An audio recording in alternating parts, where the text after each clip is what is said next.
Alhamdulillahilladzi ala ihsanihi wa syukru lahu ala taufiqihi wa amtinanihi. Asyhadu an la ilaha illallah wahdahu la syarika la ta'dhiman li sya'nih. Wa asyhadu anna Muhammadan 'abduhu wa rasuluhu ad-da'i ila ridwanih. Salawatu rabbi wa salamuhu alaihi wa ala alihi wa ashabihi wa ikhwanihi amma ba'd. Jama'atul mu'min wa mu'minat, ikhwani wa akhwati fillah, kita lanjutkan pada ilmu tauhid kita, yang mana kita akan membahas dari akhir bagian 3 jenis tauhid setelah kita membahas tauhidul rububiyah, tauhidul uluhiyah, kemudian kita akan masuk pada bab yang terakhir yaitu tauhidul asma'i was sifat. Apa yang dimaksud dari hal tersebut? Penulis mengatakan wa huwal imanu bi kulli ma warada fil Qur'anil Karim wal ahaditsin nabawiyyah fi as-sahihah min asma'illahi ta'ala wa sifatihi allati wasafa biha nafsah aw wasafa biha rasulahu 'ala al-haqiqah, yaitu keimanan yang sumbernya dari Al-Qur'an maupun dari hadis Nabi sallallahu alaihi wasallam, dari nama-nama Allah Subhanahu wa taala dan sifatnya, yang mana Allah mensifati dirinya dan apa yang telah disifati oleh Rasulullah sallallahu alaihi wasallam. Di antara nama-nama Allah Subhanahu wa taala banyak, ya, seperti Ar-Rahman, As-Sami', Al-Basir, ya, Al-Aziz, Al-Hakim, ya. Seperti Allah Maha Penyayang, Maha Mendengar, Maha Melihat, Maha Mulia, Maha Bijaksana. Dalilnya apa? Dalilnya yang disampaikan oleh Allah Subhanahu wa taala, laisa kamitslihi syai'un wa huwas samiul basir. Tidaklah ia menyerupai dari segala sesuatu, ialah Allah Subhanahu wa taala, zat yang Maha Mendengar lagi Maha Melihat. Banyak di antara orang yang terjerumus, banyak orang yang keliru di dalam menafsirkan asma dan sifat Allah Subhanahu wa taala. Yang perlu kita ingat bahwa Allah Subhanahu wa taala tidaklah seperti makhluknya.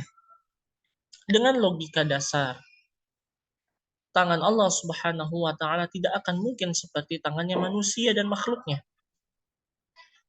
Kaki Allah Subhanahu wa taala tidak bisa disamakan dengan kaki makhluknya. Dan banyak orang yang menafsirkan dengan penafsiran yang sesat, terlebih lagi diajarkan kepada orang lain.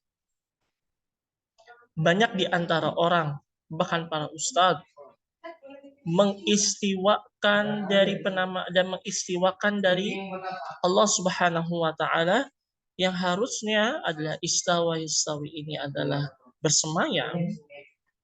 Namun bersemayamnya Allah Subhanahu wa taala bukanlah seperti bersemayamnya manusia.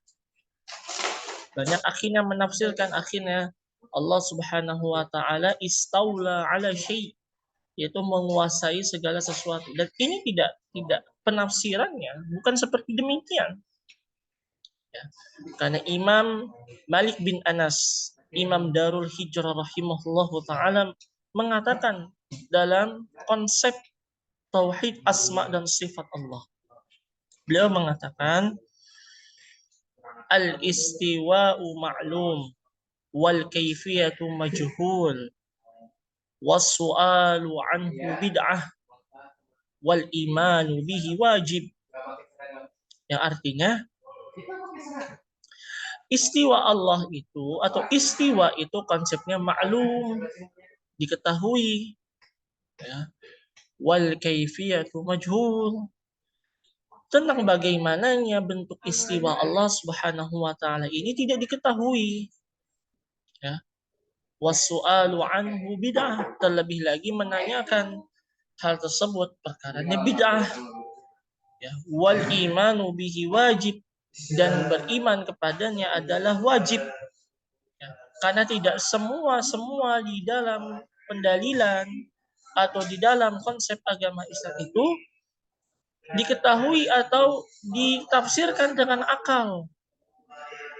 Karena apabila ditafsirkan dengan akal, yang akal ini memiliki batasan-batasannya, kita tidak akan sampai ke sana. Karena yang perlu kita ketahui dari bentuk pendalilan yang sahih adalah bagaimana kita taat dan mendengar apa perintah Allah Subhanahu wa taala. Karena kita harus yakin kepada Allah Subhanahu wa taala, jika Allah telah menetapkan sesuatu dari hukum, menetapkan dari suatu ilmu, maka hendaklah kita tahu bahwa di baliknya ada kebaikan dan ganjaran pahala yang besar di sisi Allah Subhanahu wa taala. Maka dari sini cukup dari kita untuk mengimaninya dan mengamalkan apa yang telah diberikan ilmunya oleh Allah Subhanahu wa taala.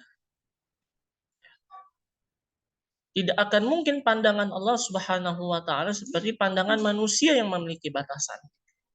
Pendengaran Allah Subhanahu wa taala tidak akan mungkin sama seperti pendengaran makhluknya. Dan ini yang perlu kita perhatikan bersama. Dan banyak sekali lagi yang terjerumus dari kekeliruan. Bahkan para ulama, para asatidz sekalipun yang memiliki kapabilitas di sana atau memiliki gelar-gelar akademik yang luar biasa, namun banyak terjerumus dari konsep pemahaman yang keliru di dalam penafsiran tauhid asma dan sifat Allah Subhanahu wa taala.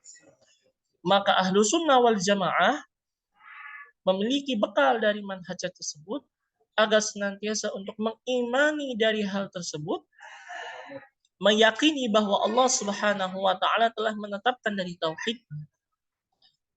Bahkan justru ketika kita menafsirkan dari hal yang keliru, maka ini mencederai dari tauhid Allah Subhanahu wa taala. Nah, kita harus mewaspadainya dan memperhatikan dari hal tersebut. Naam, yang terakhir kita masuk pada bab yang baru berkenaan tentang sifat karakter orang-orang yang sukses, orang-orang yang dimenangkan oleh Allah Subhanahu wa taala. Dasar saja nanti kita akan lanjutkan pada pertemuan selanjutnya. Al-Muallif hafizahullah taala mengatakan, membawakan dari firman Allah tabaraka wa taala dalam surat Al-Asr. Allah taala berfirman, wal asri innal insana lafi khusr illa alladziina aamanu wa 'amilus shalihati wa tawashaw bil haqq wa tawashaw bis sabr. Demi masa, sesungguhnya manusia niscaya pasti di dalam kerugian kecuali orang-orang yang beriman dan beramal saleh, saling menasihati dalam kebenaran dan saling menasihati dengan kesabaran. Nah, ini hal yang penting buat kita semua, bahwa konsep sumpah Allah Subhanahu wa taala kepada makhluknya, dan ini diperkenankan, dan ini adalah kehendak Allah Subhanahu wa taala. Karena Allah Subhanahu wa taala yang memiliki dari segala-galanya. Dia yang maha sombong, dia yang maha menginginkan sesuatu. Ya. Jika kita atau kalau kita makhluk, maka tidak diperkenankan. Ya. Karena kita bukan siapa-siapa, karena kita bukan pemilik dari langit dan bumi ini.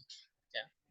Maka kita perlu pastikan, atau kita perlu perhatikan bahwa Allah Subhanahu wa taala banyak bersumpah dari makhluk-makhluk. Ya.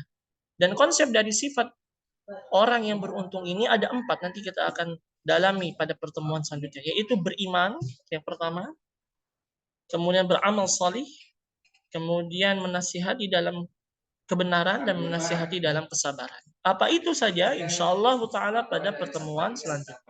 Wallahu a'lam bishawab. Jazakumullahu khairan wa sallallahu ala nabiyyina Muhammad walhamdulillahi rabbil alamin.